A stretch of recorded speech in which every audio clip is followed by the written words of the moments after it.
yamnde jeeɗiɗi silmaji capanɗe tati woni Dakar lamorde Sénégal waktuji ɗiɗi fawi hen to Paris lamorde France. Ahmadou Barouba.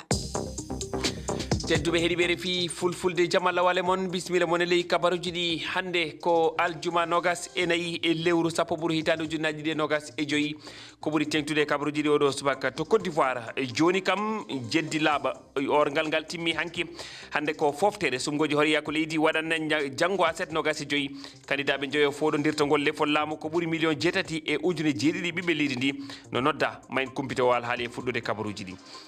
to Mali horejo laamu fadde ngu Assimi Goïta waɗi waylitere mawde e konu leydi ndi yimɓe tato e mawɓe konu leydi ndi ittama holko saabi ngal gollal ko woni fandare muɗum jaati ma en keɗo teskiyo Omar Berté malinajo hertoriɗo teskade alhaali ndenako rewɓe loriɓe alhaali événement ji 89 to Mauritanie mbaɗi kawrital hanki alkamisa to ñiɓirde toppitinde hakkeji yimɓe to Nouakchott yidde mabɓe ko ñawore laftude waɗe beele gonga ande e biyol mabɓe ko caggal ɗum goɗɗum miijete tedduɓe bisimilla mon on calminama on jurama bisimilla mon e ley kabaruji ɗi Côte d'Ivoire ko ɓuuri million jeetati e ujune temedde jeeɗiɗi ivarinaɓe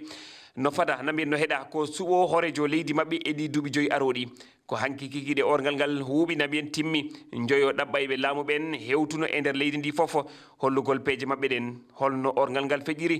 Abdoulaziz Diallo. Orgal ngal feƴƴiri no haniri noon ka raɓɓinɗingol ɗaɓɓayɓe laamu ɓen waɗi tumbudire ɗuɗuɗe e jinduru e dendagal wertago leydi ndin ala hay diwal gotal ngal ɓe hewtali e mum fi weɓitugol eɓɓoje maɓɓe ɓe yewta fi golle e faggudu e ko yowodiri e moƴƴintingol hakkude ɓiɓɓe leydi ndin kono ɗum haɗali yo boneji weddiɗi yo waɗu wano dalowa seppowo go mayno Agboville kadi ko gendarme jo woni ko wara hari himo yaadi e ɗimmoɓe makko woncitugol laawol ngol yimɓe buumiɓe jogiɓe alaji hare udduno kalamorde Yamoussoukro seppuru wannoton ɓe uddi laawi go ɓe sunni dakorde saldu juɓɓudi halfandi suɓoji ɗin piiji buy boni ton kono ɗum battinta e suɓo ngon ɓay alaji suɓorɗi ɗin hari nadaka e nder nokkure nden e nder hen ko fawi yimɓe temeɗɗe jeeɗiɗo nangama e ɗe balɗe yawtuɗe ɗo batte seppuru ngulundiyankoɓe ɓe noddituno e mum ka fewdiɗo ko fawi capanɗe jeetato e maɓɓe fawama kaso duuɓi tati hiɓe tuuma haɗugol deƴere jama on